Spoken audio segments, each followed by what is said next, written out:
지난 9월 전역한 가수 박효신 씨가 법원에 일반 회생을 신청했다는 소식이 알려졌습니다.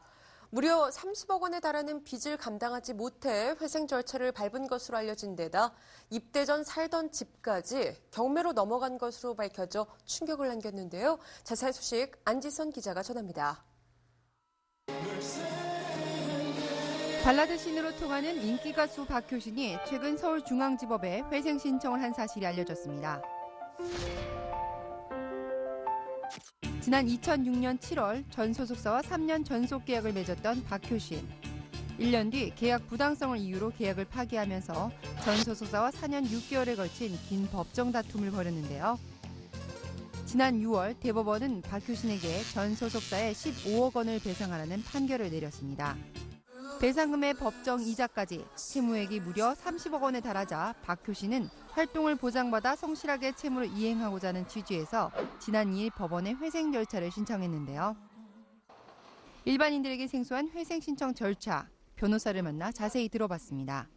채무액이 담보 없는 채무가 5억 원이 넘는 경우에는 일반 회생 절차를 밟아야 합니다. 주로 전문직 종사자들이 신청하는 절차로서 현재 진 빚보다 앞으로 벌어들일 수입이 더 많은 개인이 최장 10년 동안 일정한 금액을 변제하고 남은 금액에 대해서는 탕감받을 수 있는 제도입니다.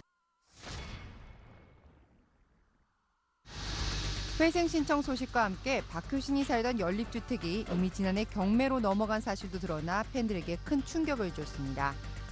이에 취재진이 직접 해당 주택을 찾아가 봤는데요. 경매로 넘어간 박효신의 집은 53평형대로 고급 주택가에 위치해 있었습니다. 여기 예전에 박효신 씨 살았다 그래서 혹시 맞아요? 지금은 안 사네요. 이사 가셨어요? 언제 가셨어요? 한 2년 전에. 집이 경매돼가지고 이거는 이제 새것도 이사 오신 거예요. 그렇다면 경매로 넘어간 박효신의 집은 얼마일까? 인근 부동산에서는 경매 사실만 알고 있다며 언급을 꺼렸는데요. 예, 시세라는 게 없어요. 이쪽은 매력이 시세예요. 나와 있는 거. 예, 나와 있는 거. 그 이유는 다른 집들에서 잘 안 팔아요. 이건 빠져 경매 넘어갔죠. 해당 경매와 관련된 사실관계를 보다 정확하게 살펴보기 위해 한 법원 경매 정보업체를 찾아가 봤습니다. 전 소속사에서 강제 경매 신청을 하면서 실제로 2009년 6월 경매시장에 처음 모습을 드러냈는데요. 그 당시 감정가는 9억 8천만 원이었습니다. 두 번의 유찰 끝에 연예인지 프리미엄으로 8억 310만 원에 낙찰됐다고 하는데요. 연예인 집이라는 메리트 때문에 당시에 14대 1의 높은 경쟁률을 기록했습니다. 박효신의 일반 회생 신청과 집 경매 소식이 보도되자 박효신의 전 소속사는 28일 오전 보도자료를 내고 박효신이 회생 신청을 한 것은 채무 변제액 및 기간 등을 자신에게 유리한 방향으로 끌고 가려는 꼼수라며 불편한 심기를 드러냈는데요.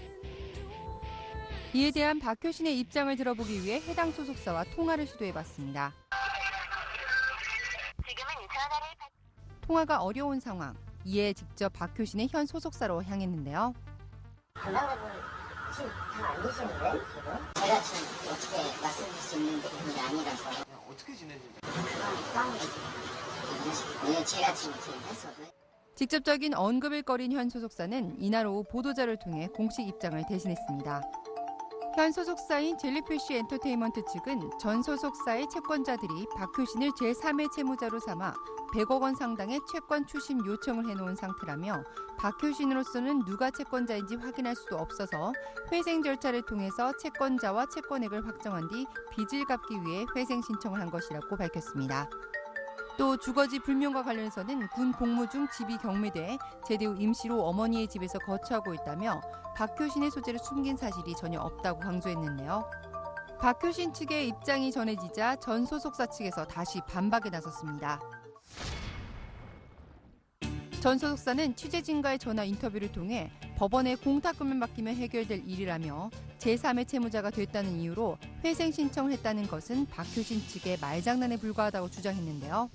박효신 씨 쪽에서 이 전 소속사 측에 변제를 하겠다 내지는 변제 계획을 세워서 합의를 하든지 아니면 법원 쪽에 공탁금을 걸기만 해도 그거는 그 금액으로 그냥 끝나는 일인데 특히 박효 신이 제대 후 2달이 넘도록 주소지 등록을 하지 않으며 일체 협의에 나서지 않은 상황에서 일방적으로 회생 신청 절차를 밟은 점에 대해서는 의구심을 드러냈습니다. 내용 증명이나 아니면 등기 우편으로 이러이러한 식으로 변제를 도와줄 수 있다 내지는 변제 금액이나 아니면 변제 기간 같은 거를 조정을 해줄 수 있다라고 내용 증명이나 우편을 보냈는데 박효신 본인한테는 전달이 되지도 않고 현 소속사 측에서는 자기들이 대리를 해서 그 합의를 하겠다라고 얘기를 해놓고 연락을 계속 끊어놓은 상태에서 이제 갑자기 회생 신청을 한 거기 때문에 저희 입장에서 봤을 때는 주소지를 등록을 하지 않은 것 자체가 상당히 의도적으로 보는 거죠.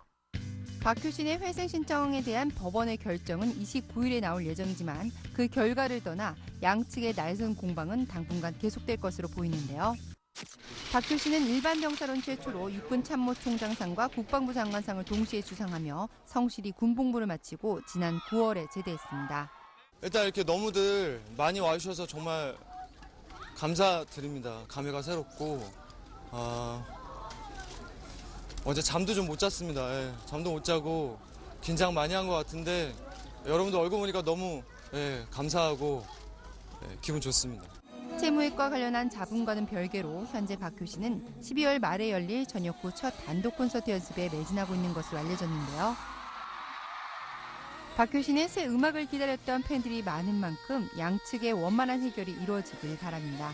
와이스타 안지선입니다.